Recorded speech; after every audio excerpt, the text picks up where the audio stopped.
भागवत महापुराण छठा अध्याय सप्ताह यज्ञ की विधि भाग 2। सनकादि कहते हैं, नारद जी, इस प्रकार तुम्हें यह सप्ताह श्रवण की विधि हमने पूरी सुना दी। अब और क्या सुनना चाहते हो? इस श्रीमद् भागवत से भोग और मोक्ष दोनों ही हाथ लग जाते हैं। सूत जी कहते हैं, शौनक जी, यूं कहकर महामुनि सनकादि ने 1 सप्ताह तक विधि पूर्वक इस सर्व पापनाशिनी, परम पवित्र तथा भोग और मोक्ष प्रदान करने वाली भागवत कथा का प्रवचन किया। सब प्राणियों ने नियम पूर्वक इसे श्रवण किया। इसके पश्चात उन्होंने विधि पूर्वक भगवान पुरुषोत्तम की स्तुति की। कथा के अंत में ज्ञान, वैराग्य और भक्ति को बड़ी पुष्टि मिली और वे तीनों एकदम तरुण होकर सब जीवों का चित्त अपनी ओर आकर्षित करने लगे। अपना मनोरथ पूरा होने से नारद जी को भी बड़ी प्रसन्नता हुई। उनके सारे शरीर में रोमांच हो आया और वे परमानंद से पूर्ण हो गए। इस प्रकार कथा श्रवण कर भगवान के प्यारे नारद जी हाथ जोड़कर प्रेम गदगद वाणी से सनकादि से कहने लगे। नारद जी ने कहा, मैं धन्य हूं, आप लोगों ने करुणा करके मुझे बड़ा ही अनुग्रहित किया है। आज मुझे सर्व पापहारी भगवान श्री हरि की ही प्राप्ति हो गई। हे तपोधनो, मैं श्रीमद् भागवत श्रवण को ही सब धर्मों से श्रेष्ठ मानता हूं, क्योंकि जिसके श्रवण से वैकुंठ, गोलोक, बिहारी श्री कृष्ण की प्राप्ति होती है। सूत जी कहते हैं, शौनक जी, वैष्णव श्रेष्ठ नारद जी यूं कह ही रहे थे कि वहां घूमते फिरते योगेश्वर सुखदेव जी आ गए। कथा समाप्त होते ही व्यासानंदन श्री सुखदेव जी वहां पधारे। 16 वर्ष की सी आयु आत्मलाभ से पूर्ण ज्ञान रूपी महासागर का संवर्धन करने के लिए चंद्रमा के समान वे प्रेम से धीरे धीरे श्रीमद् भागवत का पाठ कर रहे थे। परम तेजस्वी सुखदेव जी को देखकर सारे सभासद झटपट खड़े हो गए और उन्हें एक ऊंचे आसन पर बैठाया। फिर देवर्षि नारद जी ने उनका प्रेम पूर्वक पूजन किया। उन्होंने सुखपूर्वक बैठकर कहा, आप लोग मेरी निर्मल वाणी सुनिए। श्री सुखदेव जी बोले, रसिक एवं भावुक जन, यह श्रीमद् भागवत वेद रूप कल्प वृक्ष का परिपक्व फल है। श्री सुखदेव रूप सुख के मुख का संयोग होने से अमृत रस से परिपूर्ण है। यह रस ही रस है, इसमें न छिलका है न गुठली। यह इसी लोक में सुलभ है।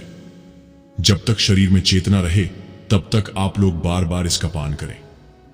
महामुनि व्यासदेव ने श्रीमद् भागवत महापुराण की रचना की है। इसमें निष्कपट निष्काम परम धर्म का निरूपण है।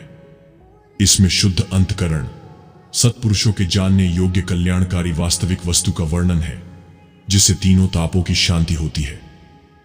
इसका आश्रय लेने पर दूसरे शास्त्र अथवा साधन की आवश्यकता नहीं रहती। जब कभी पुण्यात्म पुरुष इसके श्रवण की इच्छा करते हैं, तभी ईश्वर अविलंब उनके हृदय में अवरुद्ध हो जाता है। यह भागवत पुराणों का तिलक और वैष्णवों का धन है। इसमें परमहंसों के प्राप्य विशुद्ध ज्ञान का ही वर्णन किया गया है तथा ज्ञान, वैराग्य और भक्ति के सहित निवृत्ति मार्ग को प्रकाशित किया गया है। जो पुरुष भक्ति पूर्वक इसके श्रवण, पठन और मनन में तत्पर रहता है, वह मुक्त हो जाता है। यह रस स्वर्गलोक, सत्यलोक, कैलाश और वैकुंठ में भी नहीं है। इसलिए भाग्यवान श्रोताओं, तुम इसका खूब पान करो, इसे कभी मत छोड़ो। सूत जी कहते हैं, श्री सुखदेव जी इस प्रकार कह ही रहे थे कि उस सभा के बीचों बीच प्रहलाद, बलि, उद्धव और अर्जुन आदि पार्षदों के सहित साक्षात श्री हरि प्रकट हो गए। तब देवर्षि नारद ने भगवान और उनके भक्तों की यथोचित पूजा की। भगवान को प्रसन्न देखकर देवर्षि ने उन्हें एक विशाल सिंहासन पर बैठा दिया और सब लोग उनके सामने संकीर्तन करने लगे। उस कीर्तन को देखने के लिए श्री पार्वती जी के सहित महादेव जी और ब्रह्मा जी भी आए। कीर्तन आरंभ हुआ। प्रहलाद जी तो चंचल गति, फुर्तीले होने के कारण करताल बजाने लगे। उद्धव जी ने झांझें उठा ली। देवर्षि नारद वीणा की ध्वनि करने लगे। स्वर विज्ञान अर्थात गान विद्या में कुशल होने के कारण अर्जुन राग अलापने लगे। इंद्र ने मृदंग बजाना आरंभ किया। सनकादि बीच बीच में जयघोष करने लगे और इन सब के आगे सुखदेव जी तरह तरह की सरस अंगरभंगी करके भाव बताने लगे। इन सब के बीच में परम तेजस्वी भक्ति, ज्ञान और वैराग्य नटों के समान नाचने लगे। ऐसा अलौकिक कीर्तन देखकर भगवान प्रसन्न हो गए और इस प्रकार कहने लगे, मैं तुम्हारी इस कथा और कीर्तन से बहुत प्रसन्न हूं।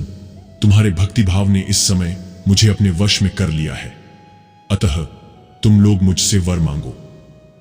भगवान के ये वचन सुनकर सब लोग बड़े प्रसन्न हुए और प्रेमार्द्र चित्त से भगवान से कहने लगे, भगवान, हमारी यह अभिलाषा है कि भविष्य में भी जहां कहीं सप्ताह कथा हो वहां आप इन पार्षदों के सहित अवश्य पधारें। हमारा यह मनोरथ पूर्ण कर दीजिए। भगवान तथास्तु कहकर अंतर ध्यान हो गए। इसके पश्चात नारद जी ने भगवान तथा उनके पार्षदों के चरणों को लक्ष्य करके प्रणाम किया और फिर शुकदेव जी आदि तपस्वियों को भी नमस्कार किया। कथामृत का पान करने से सब लोगों को बड़ा ही आनंद हुआ।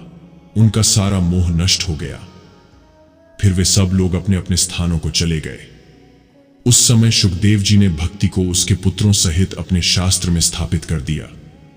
इसी से भागवत का सेवन करने से श्री हरि वैष्णवों के हृदय में आ विराजते हैं। जो लोग दरिद्रता के दुखज्वर की ज्वाला से दग्ध हो रहे हैं, जिन्हें माया पिशाची ने रौंद डाला है तथा जो संसार समुद्र में डूब रहे हैं, उनका कल्याण करने के लिए श्रीमद् भागवत सिंहनाद कर रहा है। शौनक जी ने पूछा, सूत जी, शुकदेव जी ने राजा परीक्षित को, गोकर्ण ने धुंधुकारी को और सनकादि ने नारद जी को किस किस समय यह ग्रंथ सुनाया था? मेरा यह संशय दूर कीजिए। सूत जी ने कहा, भगवान श्री कृष्ण के स्वधाम गमन के बाद कलयुग के 30 वर्ष से कुछ अधिक बीत जाने पर भाद्रपद मास की शुक्ला नवमी को शुकदेव जी ने कथा आरंभ की थी। राजा परीक्षित के कथा सुनने के बाद कलयुग के 200 वर्ष बीत जाने पर आषाढ़ मास की शुक्ला नवमी को गोकर्ण जी ने यह कथा सुनाई थी। इसके पीछे कलयुग के 30 वर्ष और निकल जाने पर कार्तिक शुक्ला नवमी से सनकादि ने कथा आरंभ की थी। निष्पाप शौनक जी, आपने जो कुछ पूछा था उसका उत्तर मैंने आपको दे दिया। इस कलयुग में भागवत की कथा भवरों की रामबाण औषध है। संताजन, आप लोग आदर पूर्वक इस कथामृत का पान कीजिए। यह श्री कृष्ण को अत्यंत प्रिय, संपूर्ण पापों का नाश करने वाला मुक्ति का एकमात्र कारण और भक्ति को बढ़ाने वाला है। लोक में अन्य कल्याणकारी साधनों का विचार करने और तीर्थों का सेवन करने से क्या होगा? अपने दूत को हाथ में पाश लिए देखकर यमराज उसके कान में कहते हैं, देखो, जो भगवान की कथा वार्ता में मत्त हो रहे हों उनसे दूर रहना। मैं औरों को ही दंड देने की शक्ति रखता हूं, वैष्णवों को नहीं। इस असार संसार में विषय रूप विष की आसक्ति के कारण व्याकुल बुद्धि वाले पुरुषों, अपने कल्याण के उद्देश्य से आधे क्षण के लिए भी इस शुक कथा रूप अनुपम सुधा का पान करो। प्यारे भाइयों, निंदित कथाओं से युक्त कुपट में व्यर्थ ही क्यों भटक रहे हो? इस कथा के कान में प्रवेश करते ही मुक्ति हो जाती है। इस बात के साक्षी राजा परीक्षित हैं। श्री शुकदेव जी ने प्रेम रस के प्रवाह में स्थित होकर इस कथा को कहा था। इसका जिसके कंठ से संबंध हो जाता है वह वैकुंठ का स्वामी बन जाता है।